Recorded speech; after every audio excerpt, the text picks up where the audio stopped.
Hello, ladies and gentlemen. I'm Krishna C. Nadella, and this is State of Mind at Penn State University, filming from the Delta Chi fraternity.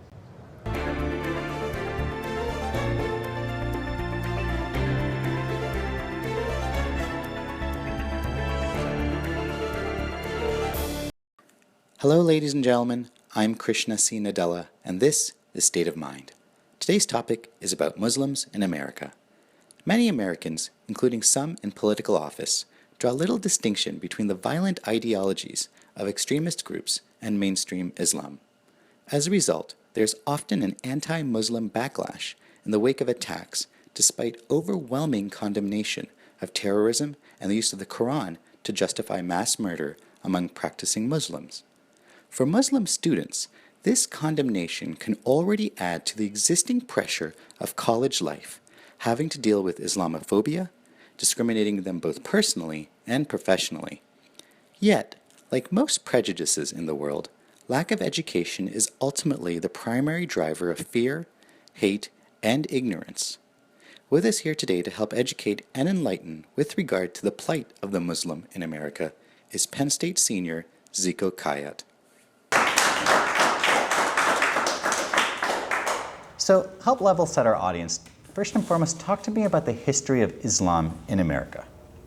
So, I guess the first thing that many people don't really know is that Muslims were here probably since the beginning of America.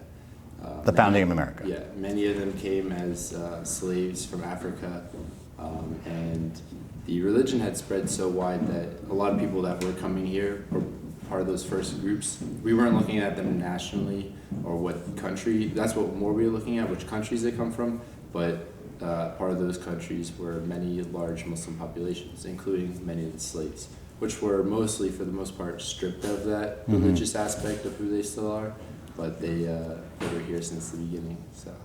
So as someone who is a Muslim by faith and American by birth, were there any challenges and fears you faced growing up in a post-9/11 world? And if so, what were they and how did you overcome them? I think since I was very young, I developed a very thick skin for comments, misunderstanding from people. And growing up in this country, my culture was America, but many people, once they find out you're Muslim, separate those two.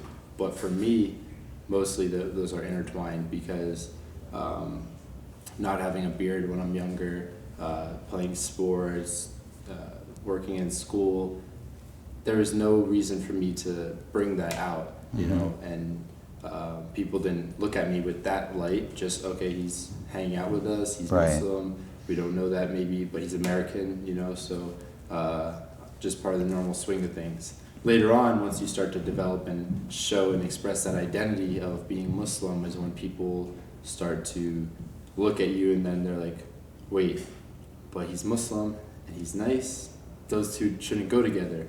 Something like that is what most of the misunderstanding came from over the years.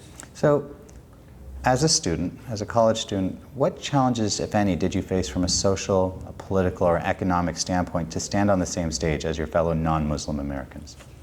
Just the judgment, I guess, of people not understanding the religion, and it's not taught in school. The history is not detailed in our classes, and most of whatever we learn in school or when we're younger is what we develop those ideas of life, and especially in post 9/11 when Muslims were the ones that were being blamed. And the amazing part is that since so many people didn't even know what a Muslim was, they didn't know who was the person or the people in America that they should blame, because even Sikhs were getting attacked, Indian, just people of color were getting related to being the Muslim face, you know. And personally, there wasn't that much diversity in State College growing up here, but it just didn't come up that much to talk about being a Muslim or for people to dislike Muslims in America, because there weren't that many in central Pennsylvania. Sure. And it wasn't until I started speaking on it more, or just being seen as Muslim, that some people, they change their whole perception when they see you in that light. based off of the media and those preconceived notions. And I want to get to the media in a second, but before we do, the college environment has always been a breeding ground for change, historically. Yeah. So what can millennials do to help change the narrative of how Muslims are currently seen in the public light? I think that with social media, it's such an easy opportunity and platform for influence. We see many videos online, we see many articles online where people are discussing and having those dialogues between each other. And I think that's the biggest thing, is meeting somebody of that identity that you don't know, so in this case Muslim, and then talking to them and understanding where they come from, and that helps people kind of finally you meet a Muslim, and then you kind of have that new notion of what a Muslim is based off the person you met. Now unfortunately it plays a positive and negative. The positive is that they're meeting a Muslim who is just like them, American, born and raised in this country. The negative only is whenever people then start to think that all Muslims are like the one person they meet. And as I'm sure many people with opinions, that they hold their opinion but don't put that opinion and attach it to Muslims overall, because then there's so many different types of people in the world. Absolutely. So what is the role, if there is one, that academic institutions have in this regard? Well, I think the education of the religion, we do see students being taught about other religions growing up. Now recently there's been more and more elementary and middle schools teaching about the basics of Islam, and parents are getting afraid about it. They're getting nervous, like, why are you teaching my son or daughter about this religion in your school? And it's like, well, you don't even know about it yourself. This is something you should get educated on, because it's constantly being talked about. And we're constantly calling on Muslims when it's either terrorist attacks or now election. They want to always bring us in, but people don't even know what Islam is because they were never taught in school. Okay, so we had mentioned the media before. I want to get to that now. So the media's got a very powerful place in all of this narrative, and they can control the messaging, as most people would believe. Has it been fair and balanced towards people of Islam faith? And if not, what should be done to counteract that? I guess, how has it been fair? It's been, it hasn't, I wouldn't say it's been fair, but because we just talk about it when we want to. Right. And we don't ever talk about what it is. So it's just when it comes up, this word Muslim or Islam comes up, then we talk about it. But I think that just the media plays such a powerful role, and a lot of people ask me, like, why do people hate Muslims? What's the issue? And I'm like, it's not that big of a question why. It's because the media. I mean, in 2008 to 2013, the media was pushing hatred, ideals of Muslims with $208 million backing it, from different kind of, a lot of in America we, put nice words on bad actions, just with lobbying. Lobbying is such an interesting idea because basically you're just bribing people to do something that they want, and we just call it lobbying. So that's a big thing that the media spends a lot of money on, is putting a negative light on Islam. But in that sense, what can we do is hard because the media controls so much. But the social media that has been resulting because of the times has helped to spread the truth of everything, and that's why we're seeing so many protests in terms of Black Lives Matter, or with Muslims, because there's a platform for people to view it on in a very authentic way. Right. Live videos, scripted videos by people who actually are Muslim, versus the news trying to tell us what Islam is when they have really no clue. So. Very, very fair points. So I want to shift the conversation away from home to maybe more overseas. And bear with me here because this is quite extensive. With regard to the crisis in Syria, we have seen various countries with regard to opening their doors to refugees. Should a country be obliged to help out and participate? From an economic standpoint, it can be a tremendous burden. Why are we not seeing countries like Saudi Arabia and the United Arab Emirates opening their doors in the same capacity as a participant countries of the Organization of Islamic Cooperation? Should they not be taking the lead in this regard? To address the first point, should countries, well, if we just look at a very basic humanistic level, this is people getting killed and we're doing nothing about it. That's a very basic idea to look at, that people are getting attacked, their families are being attacked, their personal lives are being attacked, they don't have food, they don't have shelter, and we're leaving them out to dry.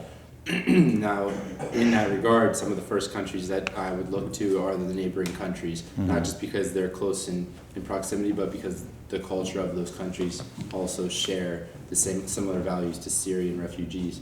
And it saddens my heart to see Saudi Arabia sitting on the sidelines and not getting involved, where they have so much open land, they have the similar ideals, they have Syrian people who are hardworking people. The interesting dynamic we see is in Syria, the people that are engineers or the people that are doctors or the people that are restaurant workers are all Syrian. The taxi drivers are Syrian. But then when we shift to a country in the Gulf, those countries, most of the high-end jobs are by locals of that country, you know. So if you're in the United Arab Emirates, you got Emiratis working those jobs. If you're in Kuwait, you have Kuwaitis. Saudi Arabia, Saudis. But then the lower-end jobs, like restaurant worker, taxi driver, etc., those are worked by mostly immigrants. And in the United Arab Emirates, there's a lot of Syrian workers there. So these countries would thrive off of having Syrians. And a statistic that we see is that Syrians are actually the #1 most productive refugees in the whole world. So these people are ready and willing to work. And I'm disappointed to see that those countries aren't opening their borders, but the Syrians that are going to Europe are becoming productive members of society right away. So let's bring it back home to what's a little bit more local. We're in the midst of an election year, and by the time this episode airs, it will be already decided. What is expected? And we've heard a lot of narrative from both candidates as far as we've seen in the last two debates. But what is expected of these two candidates in terms of becoming president of the free world with regards to the Syrian crisis, but more importantly with regards to Muslims in America? Right. I mean, on one end, we have one person who is very confident in what they think Muslims are and who they are and what role that they play in this country and trying to take away their rights in this country. And then we have another candidate who wants to work with Muslims, but hasn't really done anything prior to now it being part of the conversation to actually support and help Muslims in this country. And we're only talked about, like I said, when it's a terrorist attack or they need us now. You know, these candidates want us to be on their side for the vote because we are a large population in many swing states especially too. And I mean, the way I look at it is that one candidate wants to go after Muslims and investigate them in this country, and the other one is killing my family back home. You know, so both of the candidates aren't a positive choice from my own opinion, because I just feel that they're not really in it for the best interests of Muslims. They just really want their vote, and it just shows that the power our vote plays. But they don't really convince me that they'll be there for us as candidates. Excellent. During the Democratic National Convention, we heard from Khizr Khan, the father of slain U.S. Army Captain Humayun Khan. As an American and as a Muslim, how did that resonate with you? Well, it was amazing to see them on the stage and deliver such a powerful speech. This is kind of like that very concept I spoke on earlier, where we have a Muslim guy, you know, he has his Muslim ideals and values, and he's American. So those are the two things he knows, you know, from a very early age. And being American, he decided to join the army and the military in general and fight for this country. And we still didn't look at him in a positive light. You know, we still disrespected the parents. People of this country still questioned their patriotism for America when this man fought for his life, died for this country, and we still kind of question what kind of American he was and whether he was a good American and whether his family is good Americans. And that was disappointing to see, obviously, more from one side. But just to think that in America, one of the most American things we look at is serving in the military. Right. And this guy did it, but because he was Muslim, we just felt some type of way about it that was different than we would of most Americans serving in our military. So you're an American Muslim. Yeah. Are they one and the same, or is there a bit of a separation? And what I mean by that is, do you identify with one more than the other? Well, I think that loving this country and wanting to be so American is hindered by the people that don't see me as American, that push me away from being American. This is the only country I've known my whole life. Right. I wasn't born in another country and came here when I'm really young. This is the country I was born and raised in, haven't lived anywhere else. But I've also established and built a very strong religious faith within myself that people kind of question if that contradicts with being American. We hear about Sharia law, we hear about women's rights, and it's just very interesting to see so many people question it when this is my country. This is where I was born and raised, and I've contributed to this society, this country, but people still kind of question if my Islamic values are in line with this country, where all those Islamic values are why I believe I'm a good citizen of this country. Right. And because that's where my morals came from that religion. So they've blended and meshed, in my opinion, well with the country, but many people will see them as kind of separated. And I think some of the confusion does come from the next question, which, when it comes to terrorism, both home and abroad, in the name of Islam extremism, has the Muslim community, student and otherwise, spoken up enough, and then specifically with regards to Muslim religious leaders? Right. And that might be where some of this is coming from. Do you have a thought to that? Well, first of all, it's not our job. Right. It's not my job or any Muslim's job to stand up every single time that there's an attack and condemn it, because every single one of those attacks is also affecting Muslims, so we're just being affected just as much, if not directly affected, because many of these attacks take place in Muslim majority countries. And we see the call for Muslims to stand up and speak out in this country, which almost all Muslim scholars, every time they're on social media putting out their posts, we condemn this, Islam condones peace and not killing people. You see the verses get dropped, you kill one person, it's as if you killed all of humanity, and this still doesn't get through to people. So I don't know what else people want from us. I always ask people when people see that this terrorist attack, I'm like, what would you like me to do?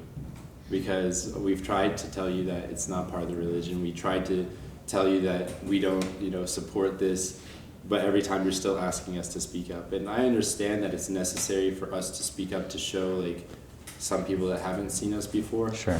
And unfortunately, scholars are, so many times pulled into this, you need to speak up, and they're doing it because those people aren't, training for years in Islam to just speak up against terrorist attacks every time. Those people are highly qualified individuals in the religion. They're qualified. Yeah. Oh, yeah. They're able to address the media, and they do. When we had the Texas shooting, the imam there, so religious leader there, spoke at the same. I guess they brought a bunch of kind of higher up people. The president was there to address it. And a Muslim leader was there as well, addressing it, and.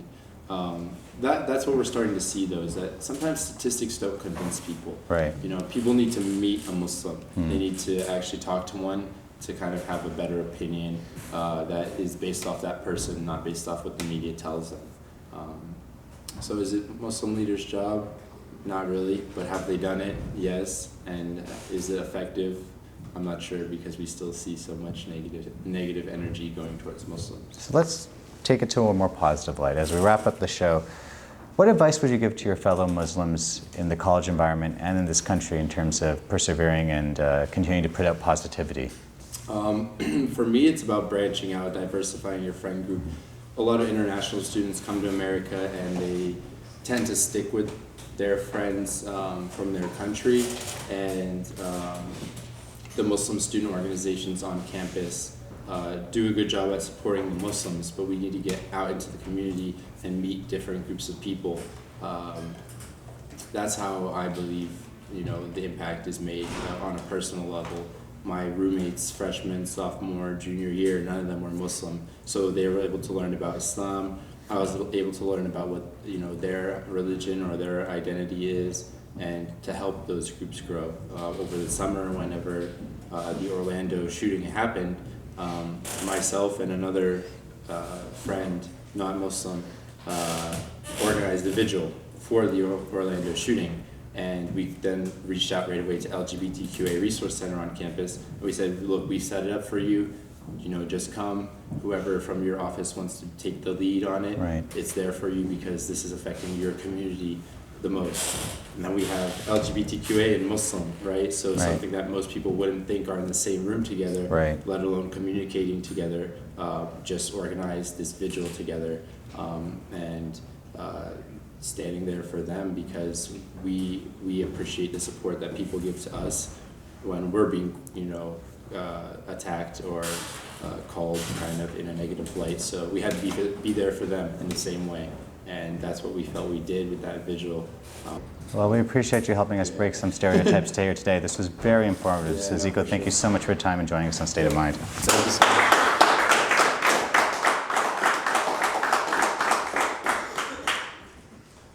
That'll wrap up our show for today. If you like what you saw in today's episode, please like, share, comment, and subscribe on the following social media platforms at the bottom of your screen. Ladies and gentlemen, thank you so much for joining us. And remember, every life is a book. Make it a bestseller.